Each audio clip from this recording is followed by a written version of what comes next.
আসসালামু আলাইকুম রহমতুল্লাহি ওয়া বারাকাতুহু। দেখেন কিসমতে থাকলে রিজিকে থাকলে যা হয়। আমার ইফতার করার কথা ছিল বাসায়, বাট আমি একটা কাজে ওল্ডাউনে আসার কারণে আমার এই বন্ধুর সাথে দেখা হয়ে গেছে। সবার আলহামদুলিল্লাহ। দেখেন কত কিছুর আয়োজন। এখানে কিন্তু কোনো কিছু আমার জন্য না, তাদের ফ্যামিলির জন্যই। আল্লাহ রিজিকে রাখলে দেখেন খানা কেমনে এসে পড়ে। পাবলিক আমার ভিডিও দেখে আর কয়ে তো খানা হয় কেমনে, হয়তো বোনরা হয়তো বন্ধু কোনো না কোনোভাবে আল্লাহ আমার রিজিকে খাবার রেখে দেয়। দেখেন এখনো কিন্তু ভরপুর, এত খানা হইবে এটা আমি ভাবিনি। ওরা খালি বলছি যে আমার জন্য এটা শরবত রাখে, ওরা কিন্তু আমি বলছি আমি কেমনি শরবত, তারপরে এত ভরপুর।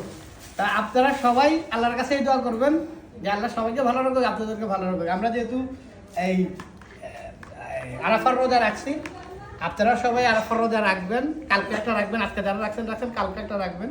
এতে হবে আপনার বিগত দিনের আর সামনের 1 বছর 2 বছরের গুনাহ মাফ হবে। তাহলে আপনার এই সামান্য জিনিসগুলো আপনারা অবশ্যই রাখেন।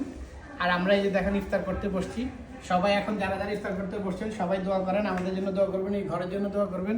এই দেখেন আমাদের ইফতার আয়োজন, এগুলো এটা কি চিকেন, এটা কি আম্মা জানেন আনছে?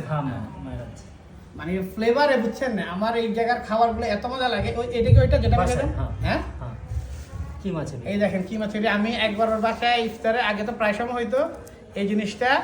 দেখেন আমার অনেক দিনের মন ছিল যে এটা খাবো, আবার এটা পাইছি।